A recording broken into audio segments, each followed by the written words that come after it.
What would you do if you took your rightful seat on a plane, only to be told to move because someone didn't think you looked like you belonged in first class?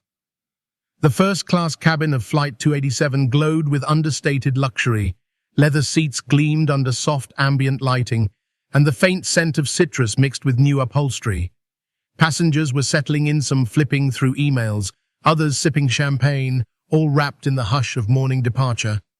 Seat 2B was one of the prime spots.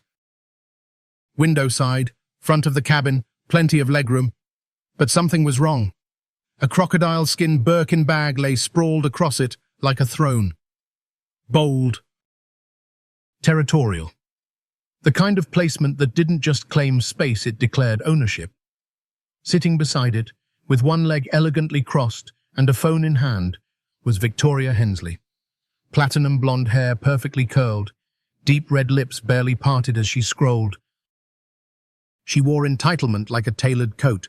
Born into wealth, raised in Manhattan penthouses, Victoria had mastered the art of acting like the world owed her nothing, but should step aside anyway. She didn't glance up when the man arrived. He stopped beside the seat, boarding pass in hand, pausing just enough to make sure he wasn't mistaken. Seat 2B. Printed clearly, he turned politely. "Excuse me," he said, voice even and calm. "I believe this is my seat." Victoria didn't move. Her manicured hand rested on the Birkin. Slowly, she tilted her chin, letting her oversized sunglasses slide just slightly to reveal cold, assessing eyes. "This seat's taken," she said flatly. The man raised an eyebrow. "I believe my ticket says otherwise." Now she looked him over slowly. Dark skin. Navy suit, impeccably tailored, platinum chain, just visible beneath his collar. "Well," she said, her voice sugar-coated with contempt, "you must be mistaken. I'm sure they can find you something in coach. This cabin is a bit full." A pause. People heard it. The tone. The implication. A couple of passengers smirked. One man nudged another. A phone screen lit up, angled just discreetly enough to record. But no one said a word, and the man, still calm, didn't raise his voice. "My name is Julian Carter," he said, offering the boarding pass to a nearby flight attendant. "Seat 2B. The attendant, a young woman named Amber, took the ticket with a nervous smile. Her eyes flicked to Victoria, then back to Julian. She was young, polite, but clearly unsure of what to do next. "Just one moment, sir," she said, and turned to speak with a colleague. Victoria let out a light, performative sigh. "This is really unnecessary," she said, loudly enough for others to hear. "I don't feel comfortable being challenged like this. It's unsettling." The word hung in the air. Unsettling. A subtle, weaponized word. The kind that didn't have to say everything out loud. It only had to suggest. Amber returned with a tight smile. "Sir, would you mind stepping out into the jet bridge for just a moment while we sort this out?" She didn't say he was wrong. She didn't say Victoria was right. She just asked him to disappear for now. Julian nodded once. No protest. No anger. He adjusted the sleeve of his jacket, picked up his briefcase, and walked out of the cabin with the quiet grace of someone who had learned long ago that dignity, in the face of disrespect, speaks louder than any outburst. Victoria leaned back in her seat, a smile tugging at the corner of her mouth. She draped her scarf just so, placed the Birkin squarely back in the center of 2B, and sipped her champagne like nothing had happened. To her, it hadn't. But in the jet bridge, Julian Carter reached into his pocket, pulled out a sleek black phone, and made a call. A voice answered instantly. "This is Carter," he said calmly. "Initiate protocol Raven, full spectrum, begin observation. No theatrics. No threats, just precision." Back in the cabin, the mood had already shifted. Passengers glanced at one another, some awkward, some amused, some quietly appalled but unwilling to intervene.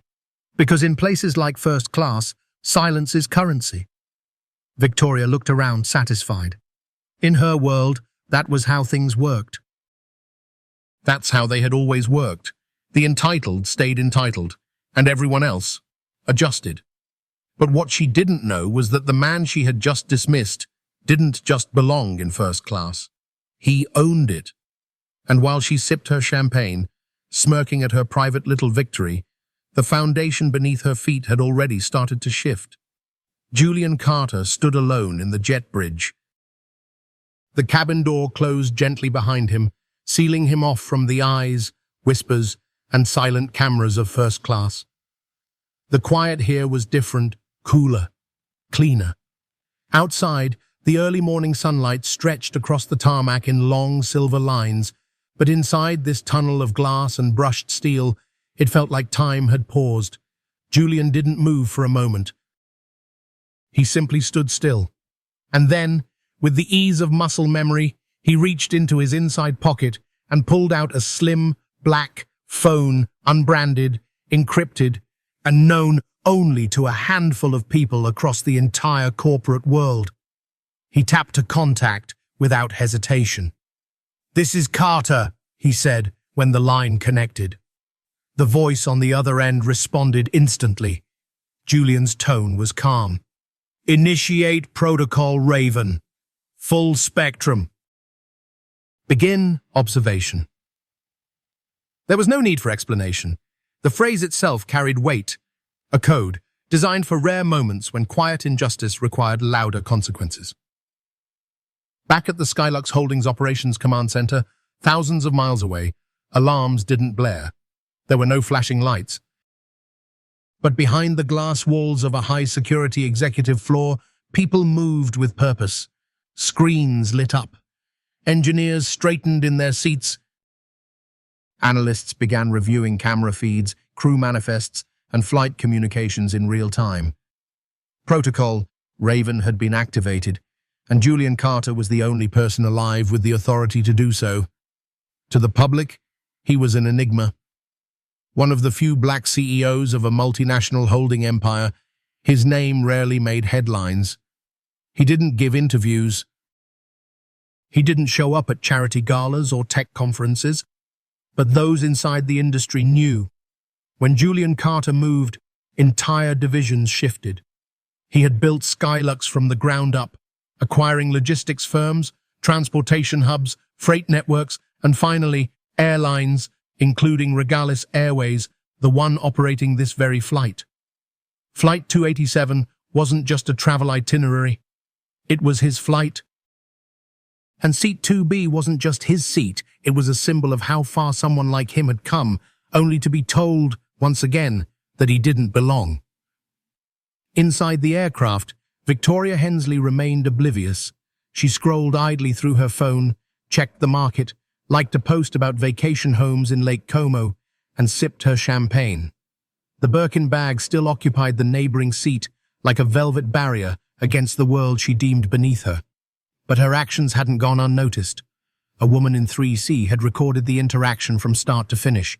A man in 1A uploaded a photo of Julian standing silently with the caption, "He didn't raise his voice. He didn't push back. But I've never seen power like that in my life." The algorithms did the rest. Within minutes, hashtags started forming. Had Flight 2A7, first-class discrimination, he owned the plane. In the command center, Eleanor Brooks, Skylux's chief of global operations, watched the data stream. Her team was already tracking passenger lists, social media uploads, and internal airline communications. When she saw Julian Carter's name appear under passenger 2B, her lips curled into a knowing smile. "Eleanor," one of the analysts said, eyes wide. He triggered Raven. "I know," she replied. "Monitor everything. But don't intervene yet. Let the system speak for itself." Outside the plane, Julian remained still, scrolling through encrypted updates from his team. Already, minor delays were being introduced into Regalis's booking systems. Nothing catastrophic yet, just enough to ripple through operations. A warning shot, silent and surgical. He knew the rhythm of power. You didn't need to shout to be heard. You only needed to move with intention, and let the weight of your name do the rest. Meanwhile, inside the plane, a shift was taking place. The cabin was quieter now. Passengers weren't just watching, they were choosing sides. A few exchanged knowing glances. Others typed furiously into group chats. Even the crew, sensing the unusual gravity of what had just occurred, moved with a hesitant edge. Amber, the young flight attendant, stood near the galley, biting her lip, unsure whether she'd made the right call asking him to step off. Her supervisor, Grant Harrison, the seasoned purser with 2 decades of service, approached her. "Was there a problem at 2B?" he asked, voice low. She nodded. "Sort of. He said it was his seat, but the woman wouldn't move." "She said she felt unsafe." Grant frowned. That word again. The kind that could turn a seating dispute into a PR disaster. He took the boarding pass she had scanned. His eyes landed on the name. He froze. Julian Carter. "Oh no," Grant whispered under his breath. He turned quickly and made his way to the front of the cabin. At the same moment, in the Regalis Airways executive suite on the other side of Manhattan, Charles Whitmore, CEO of Regalis, was sitting in a boardroom meeting when his phone buzzed urgently. It was a secure alert.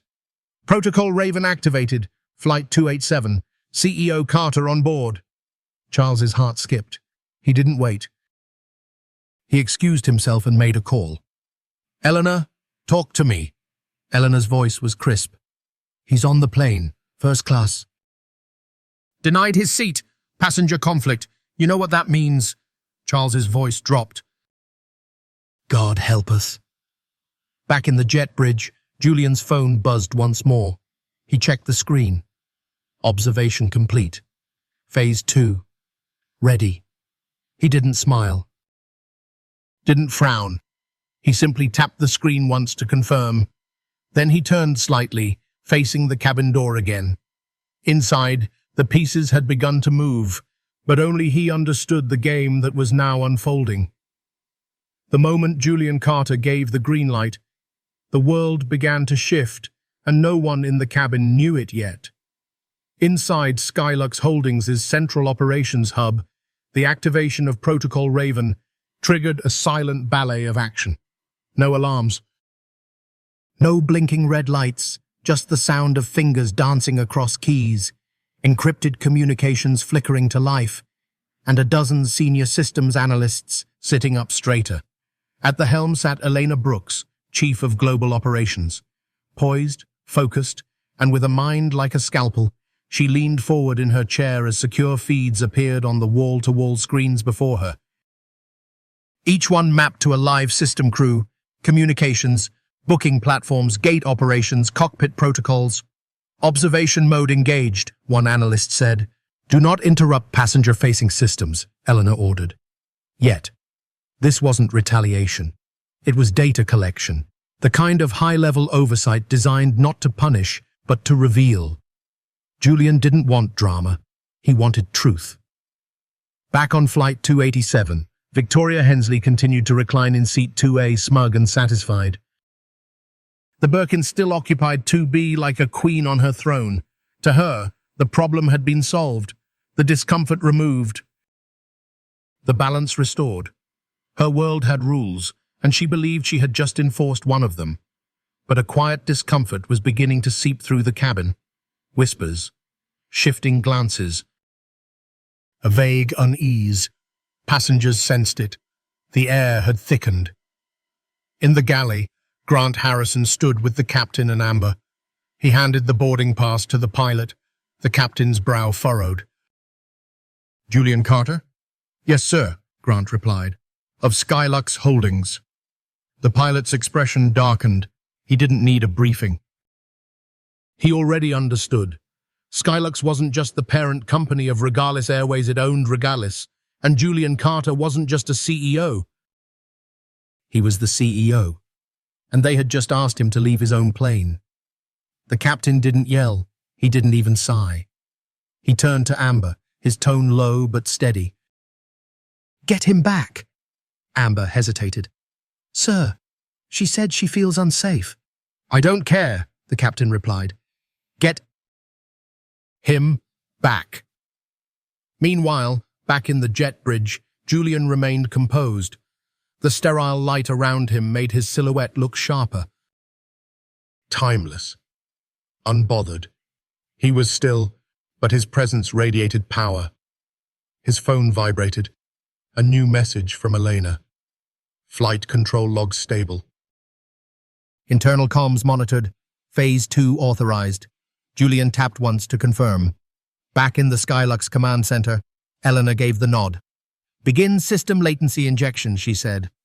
A subtle delay was introduced into Regalis's reservation network. Not enough to crash systems. Just enough to slow boarding pass scans at terminals nationwide. Enough for automated seat maps to hang. For a few gates to start blinking red. A whisper across the surface. A warning shot across the bow. In San Francisco, a gate agent blinked at her monitor as a passenger list failed to load. In Atlanta, check-in kiosks started stalling. In JFK's Terminal 4, where Flight 287 waited, more flights started experiencing strange little hiccups, glitches they couldn't quite explain, but they would. Soon, inside the cabin, Victoria flagged Amber with an exaggerated smile. "Why haven't we taken off?" she asked, voice laced with sugar. Amber kept her tone measured. "There's a brief delay in departure, ma'am." "We appreciate your patience." Victoria rolled her eyes and muttered, "Must be another systems glitch. These budget airlines, honestly." A man in 3A narrowed his eyes. Another woman nearby put her phone down and simply watched. They knew. Amber returned to the galley flustered. She was new to first class. She hadn't been trained for this. Grant pulled her aside. "Stay calm. Do your job. Don't take sides. We follow chain of command." "Grant, what if she files a complaint?" "She already has," he said. "But what's coming next?" "That's bigger." Outside, Julian took one small step forward, nearing the threshold. He didn't knock, didn't call, he just waited. Inside, the pilot's phone buzzed with a secure line. He answered. It was Charles Whitmore, CEO of Regalis Airways. His voice was clipped. "Reverse it." "Sir, put him back on that plane. You understand me?" Immediately. In the boardroom where Charles stood, the temperature had dropped. Directors were checking their own feeds. Video clips from passengers were already online. Social media was on fire. Hashtag Flight 2A7 as discrimination. In first class, hashtag CEO of the plane. And one new hashtag rising fast. Silent no more. The backlash had begun. Inside the aircraft, a gate agent approached the cabin door. "Mr. Carter," she said softly, "we're ready to welcome you back aboard." Julian nodded once and stepped forward. As he crossed back into the cabin, eyes turned. The air held its breath. Victoria looked up, surprised, then narrowed her eyes as he walked past her. Julian said nothing. He simply stood beside seat 2B and turned to Amber. "I will take my seat now." Amber looked to Grant. Grant looked to the captain, and the captain gave a slight nod. "Yes, sir," Amber said, voice now more certain. "Welcome back." But the Birkin still sat there, unmoved, deliberate. Julian looked at it once. Then slowly, without touching the bag, he took the seat beside it, unbothered, dignified, intentional. Across the cabin, phones came up again. But this time, they weren't recording a scandal. They were witnessing a shift. Because what had begun as a woman defending her purse had become a man defending his presence. And far beyond the cabin, the system had already begun to respond. At Skylux Holdings Global Command Center, the mood had shifted from steady to surgical. Rows of curved screens wrapped around the room in a quiet arc, glowing with live flight data, network latency maps, encrypted message logs, and security feeds. Everything pulsed in synchronized precision until Protocol Raven was activated. Then the rhythm changed. At the center of it all sat Eleanor Brooks, eyes fixed on the evolving dashboard. Her fingers moved across a glass keyboard as lines of real-time data flickered in and out. To outsiders, it looked like chaos. But to Elena, it was beautiful. Every flicker, every anomaly, every delay was intentional. Confirming full-spectrum observation mode, one analyst reported. Latency injection stable at JFK, LAX, ATL, and ORD, another added. Passenger behavior feeds from 287 syncing. Cabin cam logs clean. Eleanor didn't look away from the screen. Maintain pressure. Keep public-facing systems just below alert threshold. I want complete visibility before escalation. This wasn't sabotage. It was diagnostics with teeth. They weren't just collecting data, they were measuring something much more critical. Who reacts, how they react, and when they break. Protocol Raven had been created for this exact purpose. Not to punish, but to reveal rot. And right now, Regalis Airways Skylux's prized acquisition was under a microscope. Inside Flight 287, the cabin was a quiet storm of discomfort. Victoria Hensley hadn't moved her Birkin. It still lay across seat 2B, daring someone to challenge it, daring Julian Carter to touch it. But he didn't. He simply sat beside it, upright, unbothered. Passengers watched in silence. Phones filmed quietly. The tension hummed just beneath the surface. In the galley, Grant Harrison reviewed an internal memo on his crew tablet. It wasn't marked public. It wasn't even addressed to him. But somehow it had landed in the secure crew feed. Do not escalate. Observe. Await further instruction from Executive Command. Grant narrowed his eyes. That was not standard. He turned to Amber. Don't offer service yet, he said quietly. Why? He didn't answer. He couldn't. Amber didn't know the man in seat 2B wasn't just a passenger. She didn't know he could override entire systems with a phone call, but Grant did. And now he was starting to understand that the plane they were standing in had just become ground zero for something far bigger. In Regalis HQ's nerve center, the panic had begun to simmer.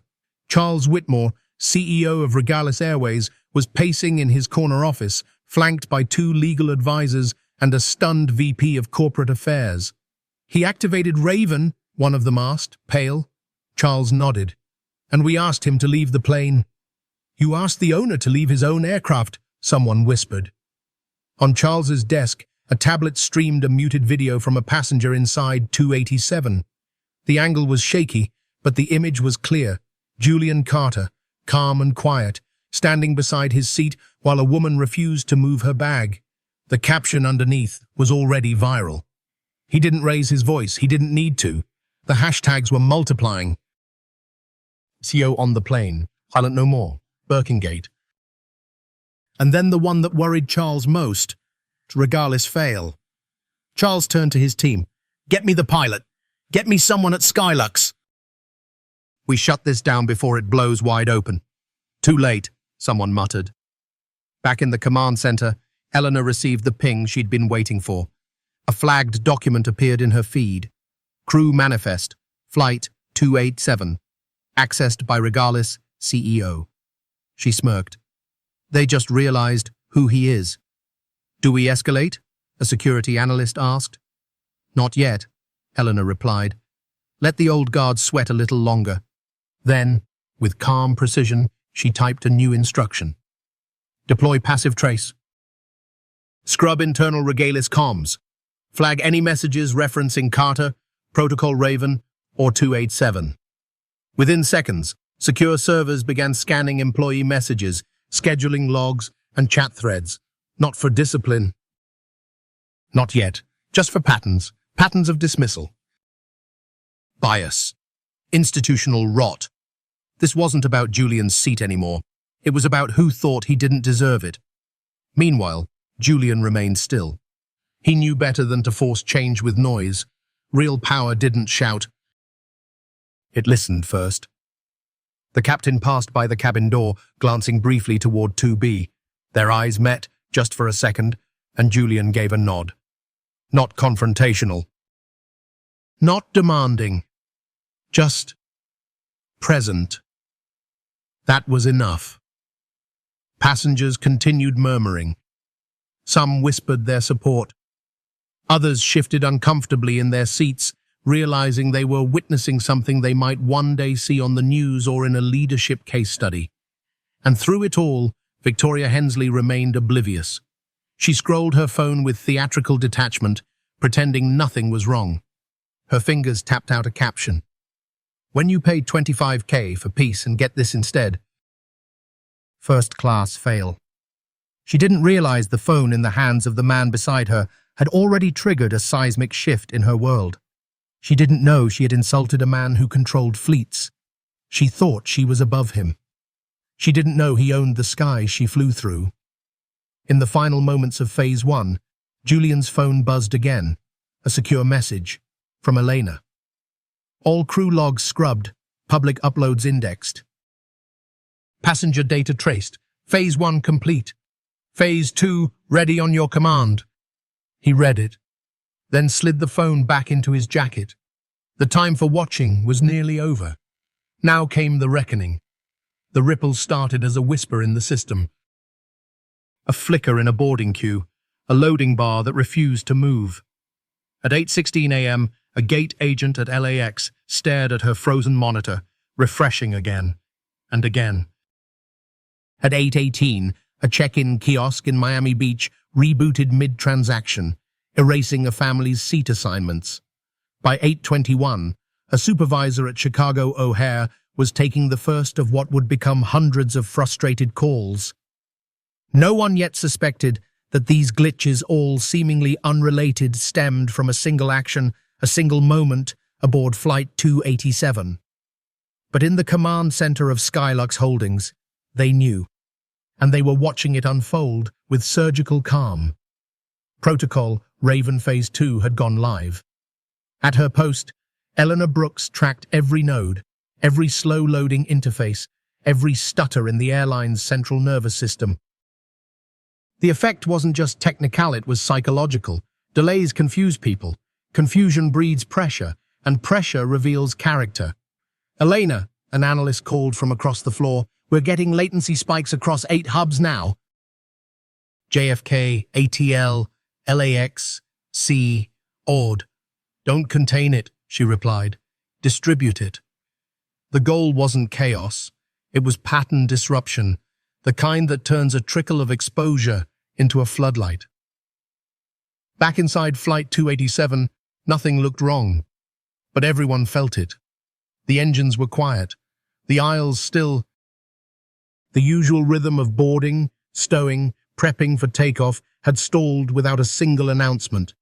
And Julian Carter, still seated beside an untouched Birkin bag in 2B, waited in silence.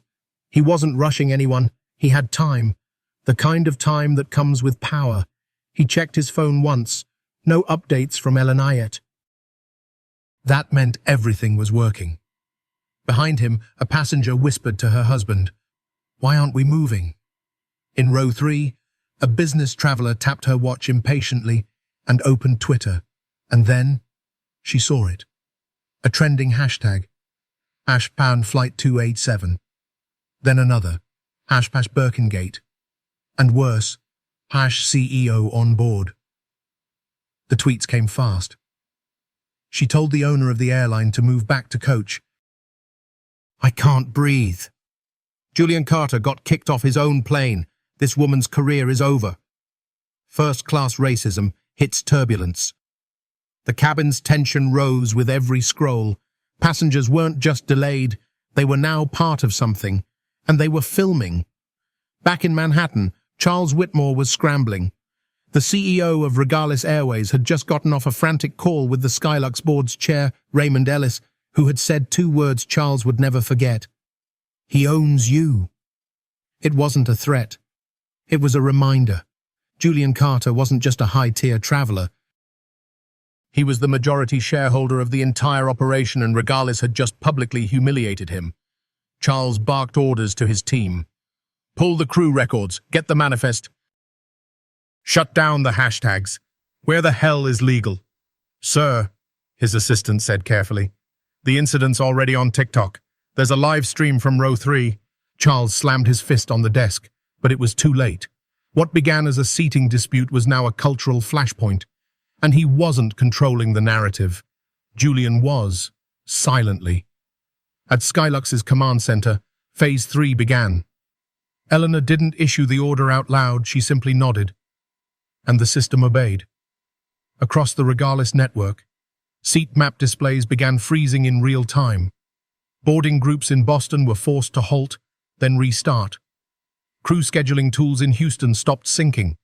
Pushback authorizations at JFK blinked, pending, across multiple flights.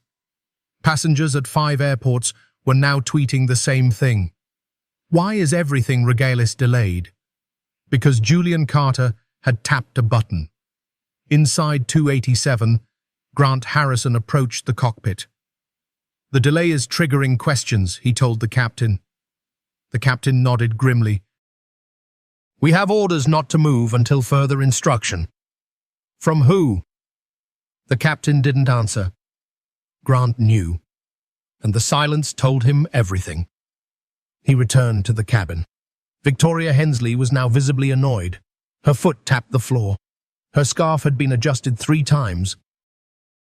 She looked over at Amber and demanded, I want an update.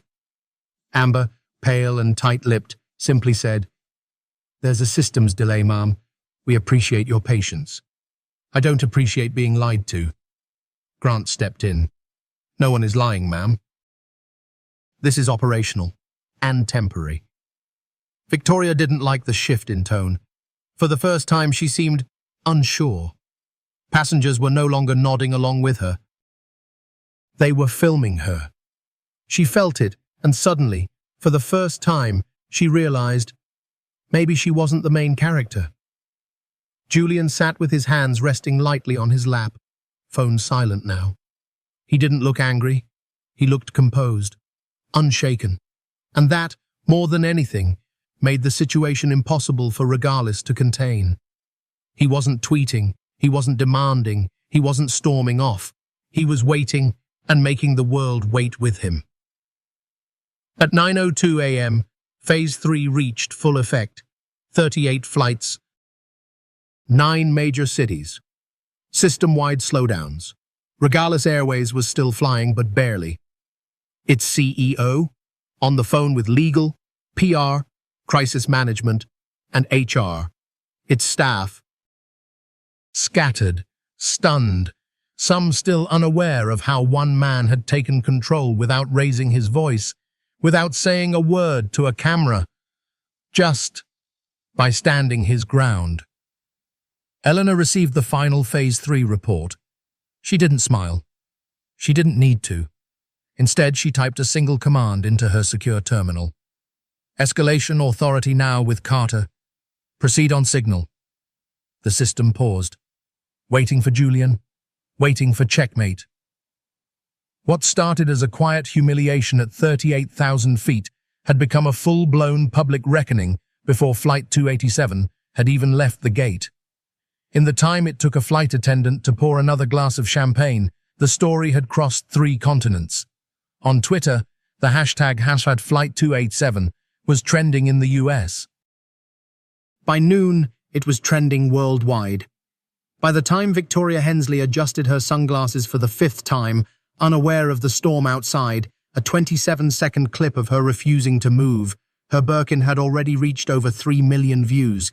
It was grainy and filmed at an angle, but it had everything the internet loved: entitlement, luxury, subtle racism, and the twist no one saw coming. He asked politely. She clutched her bag like he was dirt. Plot twist.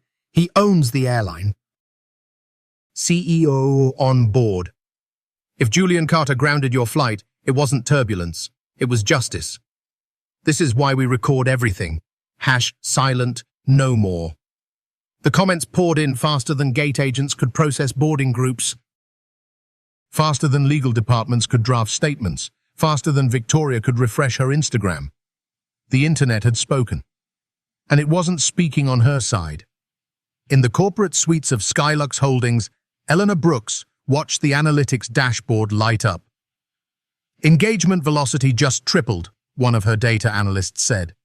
We're clocking 30 uploads a minute referencing Flight 287. Sentiment? Eleanor asked. Overwhelmingly positive toward Carter. Hostile toward Regalis leadership, and, the analyst hesitated, vitriolic toward the woman. Elena nodded once. Prepare briefing packets for investor relations and public comms. She didn't need to manufacture spin. The public had written the narrative for them. Inside the aircraft, the air had turned heavy with awareness. The curtain of plausible deniability had been torn open. Every passenger now knew. Julian Carter wasn't just a passenger. This wasn't just a delay. And what they were watching wasn't just a confrontation.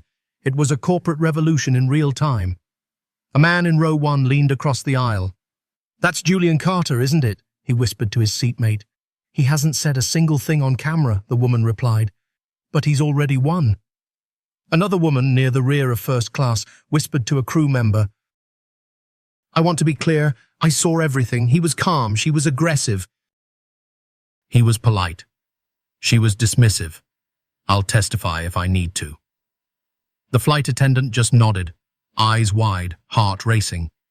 Victoria, still oblivious, was busy composing a social media post. Delayed again? These airlines need to figure it out. Some of us have places to be.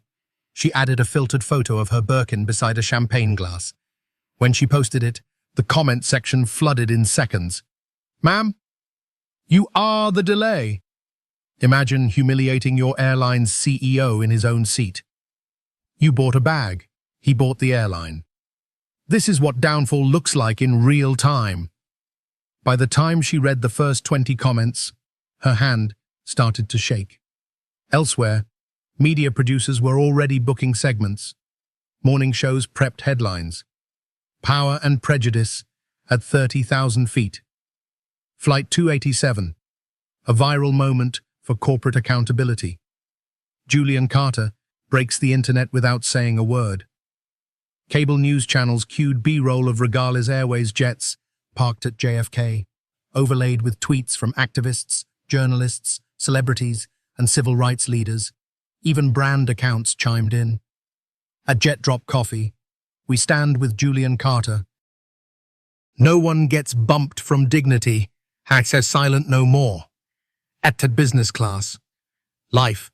Lesson, don't underestimate the quiet man in a tailored suit. In Washington, D.C., a civil rights attorney tweeted, what Julian Carter did with silence is what most of us dream of doing with a microphone.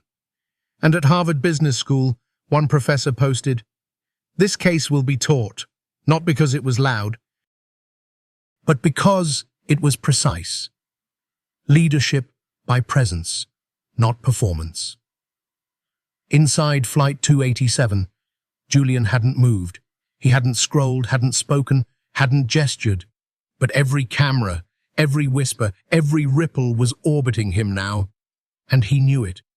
He had always known it would come to this. That someday, someone would test his restraint in a space he had built with his own hands. He didn't retaliate.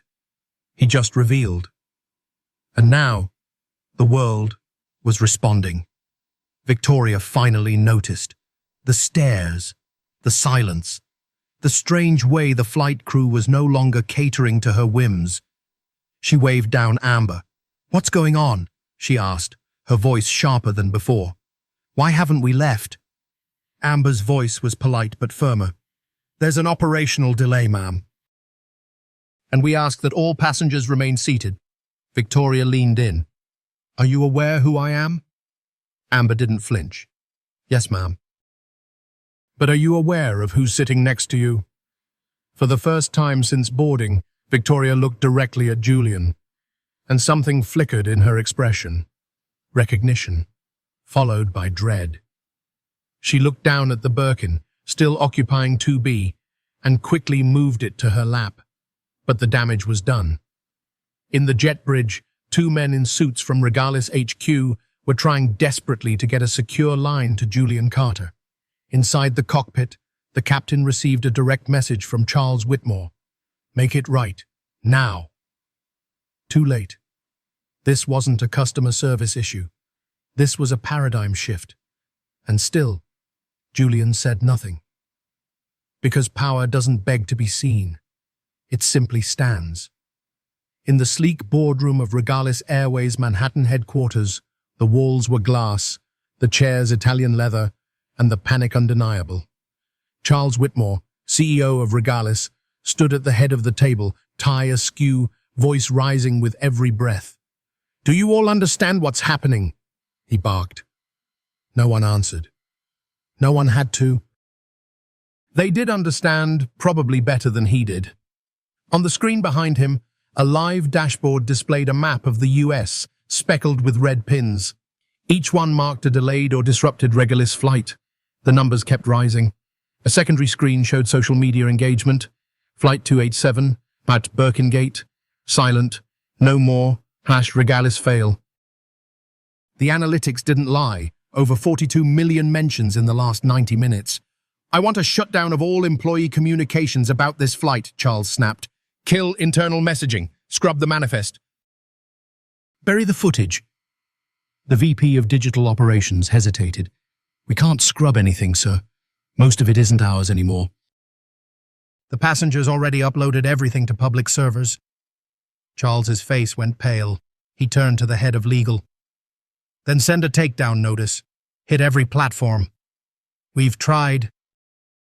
They're citing public interest and journalistic protection." He slammed his palm against the table. "This was a seating dispute." "No," a quiet voice replied, breaking through the static. It was the CMO, arms folded, eyes tired. "This is a cultural earthquake, and we're standing on the fault line." At that exact moment, on the other side of the city, Raymond Ellis, chairman of the board at Skylux Holdings, leaned back in his chair, calm and calculated. He was on a secure call with Eleanor Brooks. "Whitmore?" he asked. "Frantic," she replied. "And losing control. His office called 6 times in the last hour." "Good. Let him sweat." "It's time he learns the cost of ignoring the culture we're trying to build." He paused, then added, "And Carter?" Eleanor's tone softened with something close to admiration. "He hasn't said a word. He doesn't need to." Raymond nodded. "That's the future of leadership." Back in Regalis HQ, Charles pounded the speakerphone. "Get me Julian Carter." "Now." A junior executive stood awkwardly by the wall. "Sir, he's not answering." Charles stared at him, like he had just spoken in a dead language. "Then go to Skylux. Camp outside his office if you have to." "But he's not in his office, Mads," the exec replied. "He's still on the plane." The room fell into silence. For a moment, no one breathed.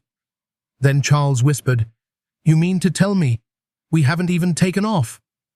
Inside Flight 287, Julian remained in Seat 2B, poised, quiet, unmoving. The captain had received a call 3, in fact, from Regalis HQ. Each one more urgent than the last. "Make this right. Do it now. Reverse everything."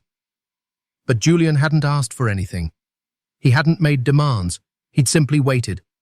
And that was what made everyone so nervous. He wasn't angry. He wasn't loud.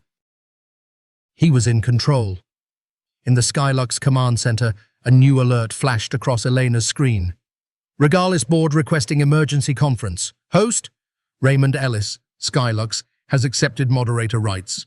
She smiled slightly. "Begin recording." The boardroom at Regalis filled fast. Directors from 5 time zones joined via secure link. The mood wasn't tense. It was ice cold. Raymond Ellis appeared on the screen, still calm. "Let's make this simple," he said. "We are facing a Category 5 cultural failure, not because of a mistake, but because of a pattern." Charles tried to interrupt. "It was one woman's action." "No," Raymond cut in, voice flat. "It was your inaction." He continued, eyes moving across the faces in the room. "Julian Carter isn't just a CEO, he is our largest stakeholder. He is the author of our most effective equity frameworks, and you allowed him to be humiliated on his own aircraft." Charles's voice cracked. "I didn't know it was him." "And that," Raymond replied, is precisely the problem. Charles dropped into his chair, sweat beaded at his temples. His tie was suddenly too tight. He tried to speak again, but the words wouldn't come. Instead, Raymond pressed forward. As of now, the board is recommending your resignation, effective immediately. The words hung in the air like thunder after lightning. No protests, no objections, just silence. Back on Flight 287, a gate agent entered the cabin quietly and approached Julian. Sir, she said, the executive team at Regalis has formally acknowledged the situation. Julian nodded once. No smirk, no sense of victory, just quiet affirmation. It wasn't about revenge, it was about restoration. And as the gate agent walked away, passengers watched with a new kind of reverence. They hadn't just seen a corporate takedown, they had witnessed a masterclass in integrity. In Regalis's media war room, staffers were frantically drafting press statements. We regret the incident aboard Flight 287. We are committed to fairness and inclusion. We are launching a full internal investigation. But they all knew it didn't matter. Because in a matter of hours, the headlines had already been written. And none of them came from PR. They came from phones, from tweets, from quiet voices speaking truth, from a man in a navy suit who sat still and let the system collapse around him. The hum of the aircraft was low and steady. The jet hadn't moved an inch, but inside Flight 287, something had shifted. There was a new gravity in the air. Every eye was on Victoria Hensley, still seated in 2A, her Birkin now clutched tightly in her lap, her face paler than when she boarded. Across the aisle, Julian Carter hadn't moved. He didn't have to. The world had moved for him. Passengers had gone from silent observers to witnesses, and now some of them were becoming something more. Allies. It started with a voice. From row 3, a woman in a navy pantsuit raised her hand. "Excuse me," she said to the flight attendant. "Just so you know, I saw the whole thing." He was calm. She was confrontational. Grant Harrison, the senior crew member, nodded subtly, taking mental note. Then a man from row 4 stood. "I recorded it too, if anyone needs the footage." A third voice further back. "My husband and I were right behind them." That woman lied. Amber, the young flight attendant who had initially asked Julian to move, suddenly felt the floor shift beneath her feet. Her throat tightened. She had believed the wrong person, and the entire cabin knew it. Victoria glanced around, panic rising in her chest. The attention she used to crave, the kind that came with curated Instagram posts and reserved restaurant table, had turned against her. This wasn't admiration. This was accountability, and she was unraveling. "I didn't mean anything by it," she muttered, loud enough for those around her to hear. "I just felt uncomfortable, that's all." A soft voice answered from behind her. "Why?" the woman asked gently. "Because he's black, or because he didn't flinch when you tried to dominate him?" Victoria spun around. "Excuse me?" But there were no gasps. No allies. Just silence. And then came the voice of the captain, cool and professional over the intercom. "Ladies and gentlemen, we thank you for your patience. Due to an internal seating dispute, we are currently resolving a matter in accordance with corporate policy. Please remain seated until further notice."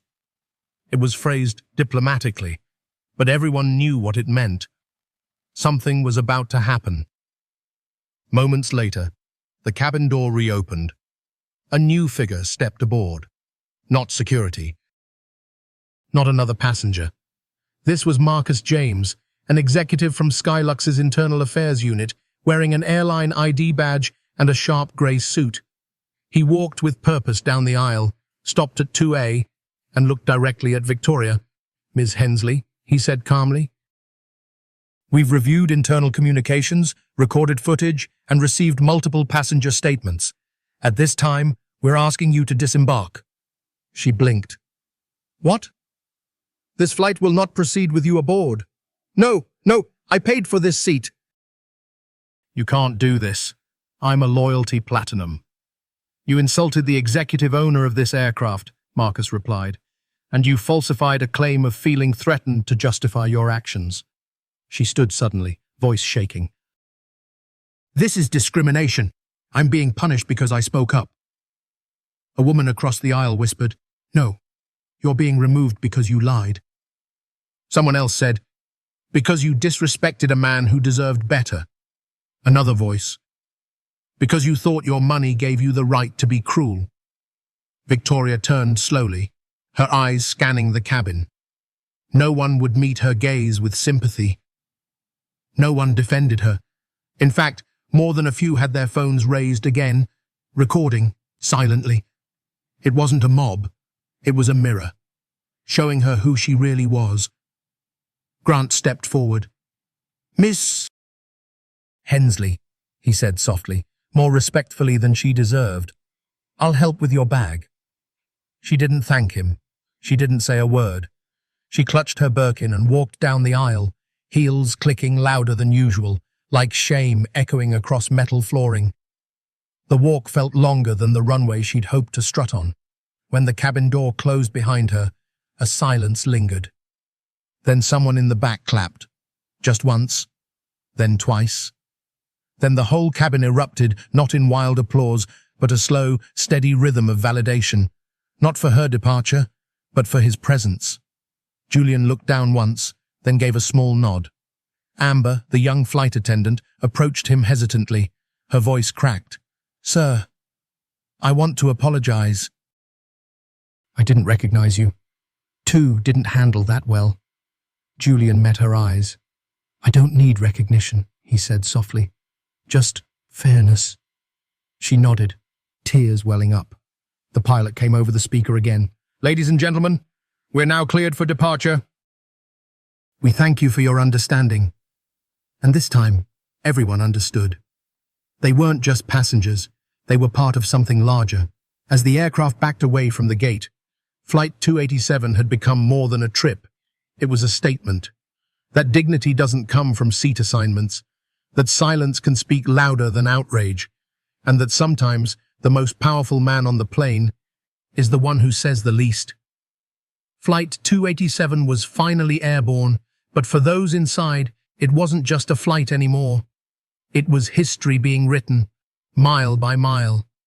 The cabin, once tense and uneasy, had shifted into something softer, more aware, more unified. Flight attendants moved with renewed focus. They didn't just serve drinks or collect trash, they saw people now. They made eye contact. Smiles were no longer forced, they were earned. And at the center of it all sat Julian Carter, still quiet, still composed. But something had changed. Not in him, in everyone around him. They no longer saw just a businessman. They saw a mirror of what leadership should be. Steady, calm, human. Back on the ground, the world had already moved into its next phase. At Skylux's corporate headquarters, Chairman Raymond Ellis stepped in front of a press podium lined with microphones from every major news outlet. He wore no tie, no rehearsed smile. Just quiet gravitas. And when he spoke, the room listened. We believe in building an airline that sees people, not profits, not power, but humanity. He looked directly into the cameras. Mr. Julian Carter, our CEO and principal owner, was recently asked to vacate his seat by another passenger. Not because of a policy, but because of a perception. He paused. Let it land. He was calm. He was courteous. He was everything we teach our teams to value. And yet, he was treated as less because someone saw his presence as a threat, not a right. That ends today. The statement, broadcast live across multiple platforms, lit up every screen in the country. And around the world, people nodded. Because they'd been watching. And they knew. This wasn't just about one man on a plane. It was about everyone who'd ever been made to feel small for simply showing up. On board Flight 287, Phones buzzed in unison. Passengers watched the live stream silently from their devices. Some smiled, some cried. One elderly woman leaned over to Julian from across the aisle and touched her heart. "It's about time someone like you was seen." Julian nodded once. "Thank you." She shook her head. "No, thank you." In the cabin, Amber made her way down the aisle with a tray of drinks, but this time she stopped at 2B first. She set down a crystal glass of champagne, an unspoken apology, one he'd already accepted. As she turned to walk away, Julian raised the glass gently and clinked it softly against the armrest. A subtle toast not to himself, to the people who had chosen to do better. The passengers had changed. They looked around more, spoke up more, and as the captain made a brief announcement, thanking everyone for their patience, a few passengers actually applauded, not out of obligation, but out of recognition. They weren't just flying. They were part of a moment. Down on the ground, the response was tidal. Civil rights groups released statements praising Julian's restraint and dignity. University deans declared the event would become part of ethics and leadership case studies. Major airlines began reviewing internal bias training protocols, and online, Julian Carter's image had become a symbol, a silhouette in seat 2B, a man who refused to move, not out of pride, but out of principle. In an emotional clip that went viral later that evening, a regardless ground crew worker recorded a short video on his break. "I've worked for this company for 17 years. I've seen things swept under rugs so big you could land a plane on them.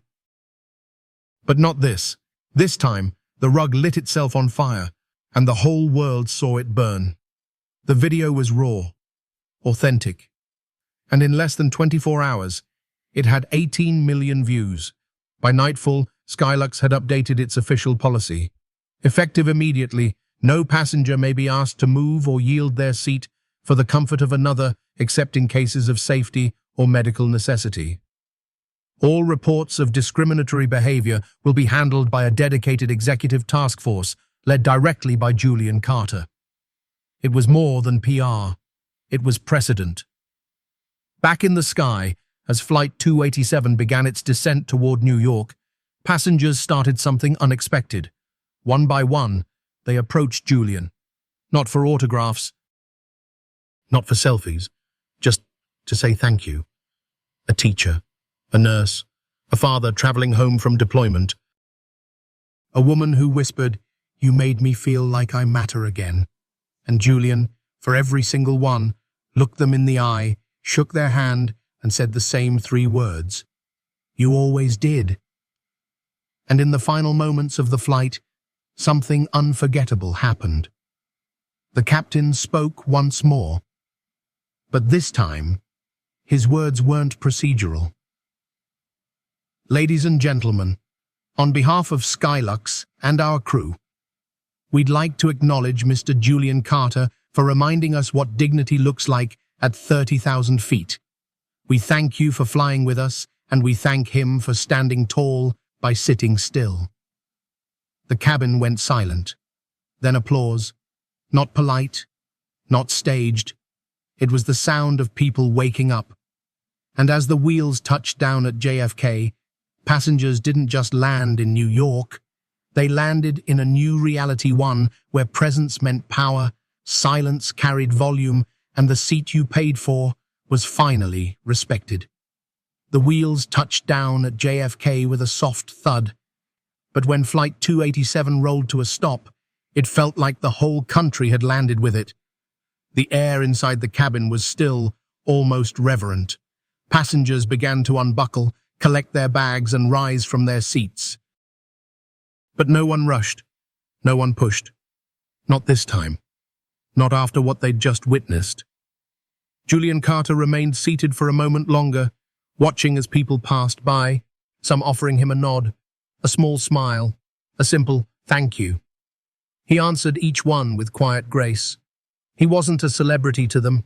He was a reminder that silence could carry power, that presence could shift systems, that staying in your seat when you're told you don't belong can become a revolutionary act. As the last passenger stepped off, a gate agent appeared at the cabin door. "Mr. Carter," she said softly, "there's someone waiting for you at the gate." Julian stood slowly. No entourage, no camera crew, just him and his carry-on bag.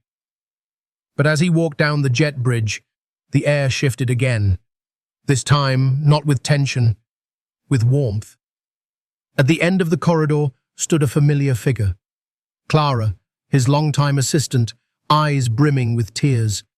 Beside her, his mother, strong, elegant hands clasped tightly together. And beside her, his young niece, in a tiny navy blazer and sneakers that lit up when she bounced on her toes. Julian smiled. They didn't need to say a word. They'd seen everything. They'd watched the flight unfold on the news, on social media, in every hallway conversation across the country. He wasn't just Julian Carter to them anymore. He had become a symbol.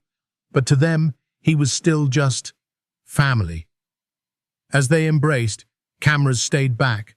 Reporters tried, but security held them at bay. Julian didn't make a statement. He didn't need to. That had always been the point. Let the world talk. Let the silence lead. Meanwhile, in a corporate building halfway across the city, Victoria Hensley sat alone in a glass-walled conference room. She wasn't escorted by PR. There were no handlers to spin her story now. She held her Birkin like a shield, scrolling through her phone with trembling fingers. Her name had been trending for all the wrong reasons. Every brand she was affiliated with gone. Every invitation rescinded. She had become a case study in entitlement, in public downfall, in how quickly the ground disappears when it's built on ego. A screen in the corner showed a replay of the moment she was asked to leave the plane. She didn't watch it. She couldn't. At Skylux HQ, a quiet victory was underway. Elena Brooks stood at the edge of the operations floor, watching her team work in synchronized efficiency. Protocol Raven had ended, but its effects had only just begun. Across the country, other airlines began re-evaluating bias protocols. Equity officers were suddenly in demand. Training programs were rewritten. Leaders asked themselves uncomfortable questions. And passengers? They were watching with sharper eyes. Later that week, Skylux released a short video, just 45 seconds long. No music, no narration, just a still image of seat 2B, empty. Quiet. Then a line of text faded in. He didn't move seats. The system did. It closed with the Skylux logo and a single hashtag, #the seat that changed us. The video hit 100 million views in 72 hours. But Julian Carter never reposted it. He didn't need the spotlight. He had already changed the sky. A few days later, he returned to a small community center in the Bronx, the one his father helped build decades earlier. He walked into a quiet auditorium where students were gathered, watching his flight on a classroom projector. One of the boys raised his hand shyly. "Mr. Carter, did you know she was going to act like that?" Julian chuckled softly. "No, but I knew someone would." The room laughed lightly. Another student asked, "Were you scared?" Julian thought for a moment, then said, "No. I was tired." "Of what?" "Of people deciding what I'm allowed to be. Tired of pretending silence is consent." He looked around the room. "Tired of giving up my seat when I earned it just like anybody else." That night, Julian sat alone on his balcony, watching planes pass overhead. He didn't feel anger. He didn't feel triumph. He just felt ready. Ready for what came next. Because now, people were listening. Because now, he had turned turbulence into testimony. And somewhere, in the soft, dark sky above, another plane took off. Another passenger held their ground. Another quiet moment, waiting to be seen. Sometimes, dignity isn't loud. It doesn't shout. It doesn't demand attention. It simply sits still and lets the world catch up. The story of Julian Carter reminds us that true strength often lies in calm resolve, not retaliation. When faced with disrespect and quiet discrimination, he didn't argue or escalate. He held his ground gracefully, and in doing so, he sparked a national conversation without ever raising his voice. For many older Americans who've lived through decades of change, this story hits home. It's a reminder that how we carry ourselves matters, especially when we're tested.